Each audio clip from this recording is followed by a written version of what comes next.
being in the thick of it, it doesn't feel right to say we're days away. It constantly feels like we're just hours away from the launch of Sports 1440, Greg's. But things are coming along pretty nicely, hey? Yeah, it's been a whirlwind for sure for the last, like, I kind of joked, I think I was busier unemployed than when I was employed. So, but it was, it's something that kind of came together in a lot of different pieces. And then, like, I've owned my show for 4 years. That's just my show. And I was like, if there was ever any errors or something go wrong, you look in the mirror and say, hey, idiot, figure it out. Yep. 4 years.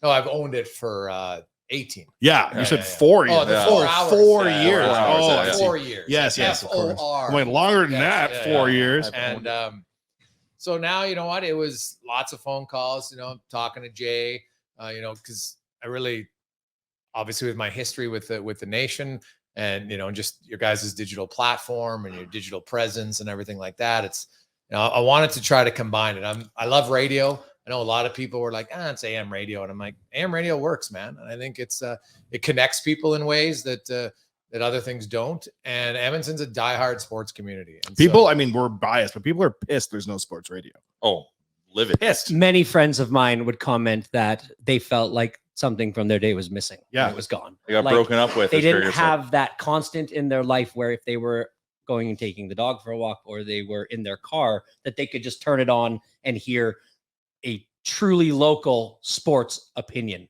And it was affecting them. They didn't know what to do. They didn't know what to, how to get this information. So a lot of people were very happy it's coming back. The companies that close that make me the saddest are the ones we own because we lose all the money. But other than our own shit closing, 1260 shutting is the one that made me the maddest. So Greg, when you were getting started with this, like, I know that you've owned your own show, but like now you're really starting a station, and you probably had to delve into some parts of the business that you hadn't in a while.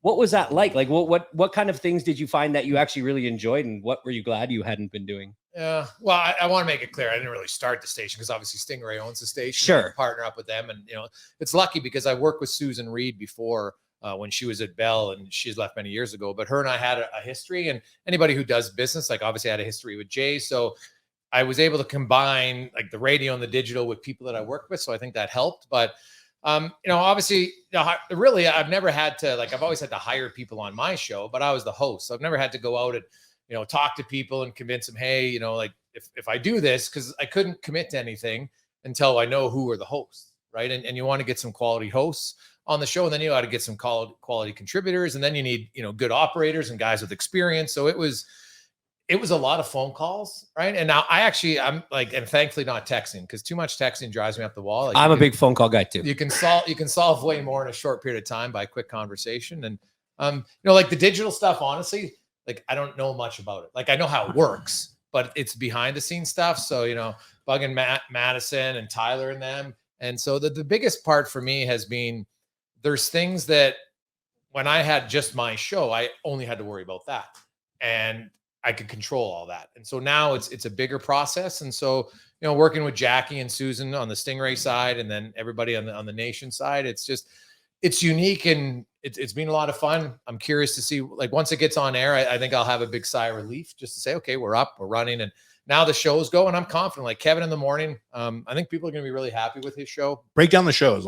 So Kevin Carrius is on, obviously he's been in the city actually longer than me. So I think he was 25, 26 years at Global.